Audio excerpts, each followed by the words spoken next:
Ladies and gentlemen, hey, hi, how you doing? Welcome back to the channel. Thank you so much for stopping by. Obviously, in just a few weeks' time, we are going to see the massive Vanguard integration update for Warzone.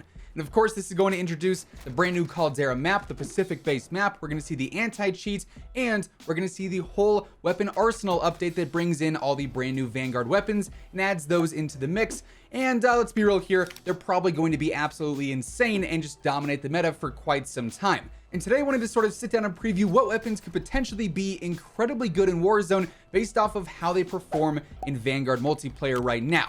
So as we go through it all, if you enjoy the video at any point, let me know by dropping a like on it. Would be seriously appreciated. Let's try and set the like goal for today at 3,000 likes. Let's see if we can hit that. And of course, if you're new here or if you haven't already subscribed, this is the best place to be for everything going on in COD between Warzone, Vanguard. We've got all the latest news, updates, class setups, tips. It is all right here each and every single day. So feel free to subscribe. That way you can always guarantee you are up to date with everything going on. Also wanted to give a quick shout out to my friends over at Scuff. Right now they are doing the Max Your Scuff promotion, which is the best time to buy a Scuff controller. And actually we are giving away a custom built Scuff controller as well. If you want a chance to win, just make sure you like this video, then tag me and Scuff over on Twitter at WhosImmortal and at Scuff Gaming, and then say Max Your Scuff, and I'll be picking a winner on Monday.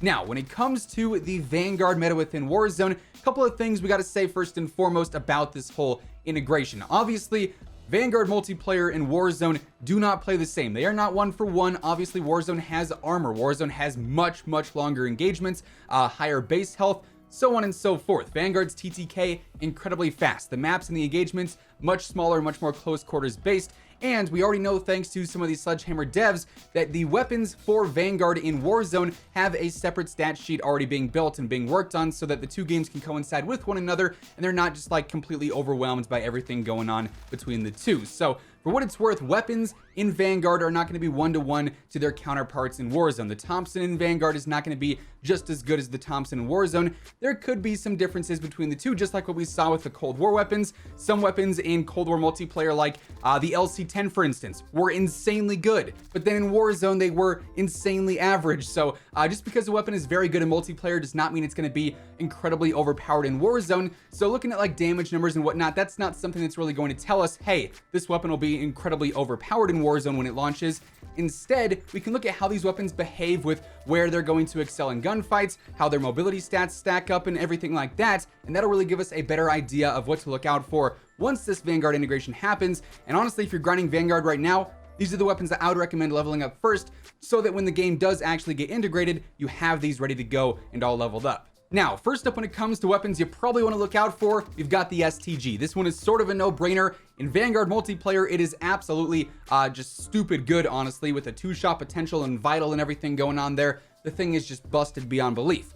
But we've already had the chance to experience the STG in Warzone thanks to the STG-44 and the M1 Grand being added in a little bit early, and because of that, we know this thing is essentially like the Cold War AK 2.0. Its stat line is nearly identical in every single way, and that was just using it with those very mediocre blueprint class setups that didn't really fully maximize a weapon. Once we can go in and really customize it ourselves and give it the best muzzle and the best barrel combination and the best optic and magazine attachments, then it's really going to be at its peak potential. But unless they go ahead and nerf it before the integration happens or change up some stats here and there, the STG is already one of the most competitive rifles we have in Warzone right now. Now moving on from that, we've also got the Automaton or the Automaton, not 100% sure how to pronounce that one, but this thing I feel like is going to be a really good sniper support weapon and could potentially even fill that void that we had with the FFAR a while back when that was like the go-to rifle slash SMG hybrid weapon that was super good to use as like a secondary, but could also be very dominant over range as well. I say that because right now in multiplayer, the Automaton is that fast-firing, very aggressive rifle, which really fits that sniper support role perfectly. You could use this in close-range fights because of that faster fire rate and because of that assault rifle damage property. It'll outgun subs, but at the same time, if you can get that recoil down, because it has that faster fire rate and decent damage profile over range, it's still statistically going to be able to compete. So I could see the Automaton being that sort of very aggressive hybrid-like rifle that we have right off the rip. And honestly, the same thing sort of goes for the Volk. This thing I've really been enjoying using over the past couple of days when I've been leveling it up. Again, it has really aggressive properties. It is great for close range fights, even as an assault rifle. Its recoil, at least in Vanguard, really is not all that bad. And once you kit it out, this thing could be very aggressive, very fast, but still hold really, really good damage. So the Automaton and the Volk, I feel like, could be very FFAR-esque and be great for close range fights and great for medium range fights, and also really good for sniper support builds as well. So those will be like the main rifles that I'm looking out for right away. We also have a couple of different SMGs that I think are going to really stand out. Of course, we got to talk about the MP40. I would be very surprised if this thing is not one of the best SMGs, strictly because it's sort of like the face of the SMG category. You look at Modern Warfare, the face of the SMG category is the MP5. That thing is an absolute beast and by far the best SMG.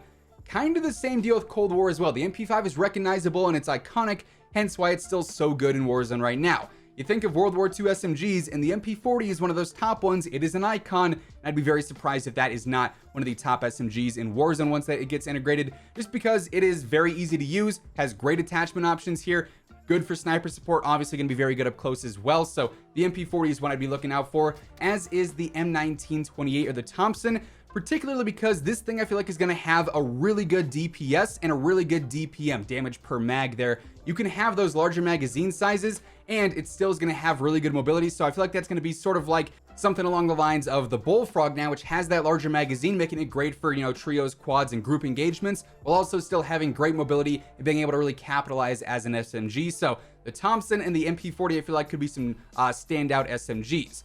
Now, unfortunately, we got to talk about the shotguns, because in multiplayer, they are probably the most busted weapon category. Every single one of them honestly feels like it could have major meta potential for Warzone.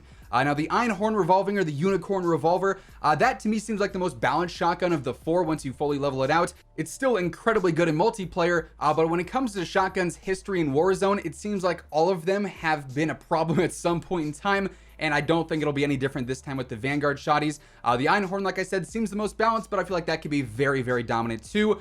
The combat shotgun is the most broken close range weapon in Vanguard multiplayer because of the attachment possibilities with Gung Ho, with the sawed off, with the different ammo upgrades and whatnot. So combat shotgun could be very 725-esque like, if you ask me, and be that sort of sniper shotgun that is just dumb, stupid, broken as well. That one I'm a little bit concerned about. The Gracie Auto, it's spammable. If you get that larger magazine on there and just rush into a building, I feel like that could also be very dominant. Semi-auto shotguns have also been a big problem in Warzone in the past, so that could sort of be a repeat scenario there. Then you got the double barrel. This thing is basically like the Model 1887s once you get the Akimbo upgrade for it. It is so good, and it'd be pretty brutal to run into in-game in Warzone if you can use that Akimbo setup, which I don't see why you wouldn't be able to. So like I said, pretty much every shotgun is looking like a problematic thing for Warzone, so those are another set of weapons that I'd probably be on the lookout for. When it comes to sniping, the Kar98K, and I say this because the current most used weapon in the game is the Modern Warfare Kar98K, but as we know, with the new games, they're going to favor those weapons over the old game weapons, and if we have two cars, there's no reason for the Modern Warfare 2019 car to be better than the World War II or the Vanguard car, because that's not going to sell copies of World War II or get players on the game leveling up that weapon. So I think the Vanguard Kar98K is going to be that new best sniping option, because frankly, in multiplayer, it is that best sniping option as well. Then finally, when it comes to the pistols, I want to highlight the Rat, because at least in Vanguard multiplayer, this thing has no fire rate cap. If you have a good trigger finger, if you can spam your mouse, or if you have a scuff like me with the digital tap triggers, you can just spam this thing like crazy. It almost feels like it's an SMG. Sort of similar to, I think it was, the Strife back in Black Ops 4 and Blackout. Like, that thing was really good because you could just spam it if you were a good player and had a good trigger fingers. So the Rat could be a pretty solid secondary if you're able to master it and really get that spam capability up there. That could sort of fry close range because pistols have decent damage profiles in Warzone already, and if it's something like that with no fire rate cap, it could definitely be abused. So with all that said, those are the main weapons that I'm looking out for right now when it comes to Warzone and the whole Vanguard integration there. Like I said in the start though, truly, we could have some sleeper weapons that just become absolutely insane. They might want to, highlight those and make some of these more obvious weapons a little bit less dominant. So we are going to have to ultimately wait and see. But just going off of some of the pros that we have with these weapons already, these are what I feel like could really stand out come day one once you have a level 70 weapon and are jumping into the Caldera map. So that's going to do it for today. Hopefully this video helped you guys out and gave you a good idea of what you should probably start leveling up now in Vanguard if you haven't already. If you did enjoy it, or if you found it helpful, let me know by dropping a like on it. Would be seriously appreciated. And of course, if you're new here or if you have not already subscribed, this is the place to be for everything going on in COD. News, updates, class setups, tips. It's all right here each and every single day. So feel free to subscribe with your notifications turned on. As always, if you want to check out any of my partners, be sure to use code IMMORTAL for a spicy discount on all Scuff, G Fuel, Gamer Advantage, and Control Freak products. The links for all those can be found down in the description below. But once again, thank you so much for tuning in, and until next time, take it easy, have an awesome rest of your day, and I'll catch you guys later. Peace out.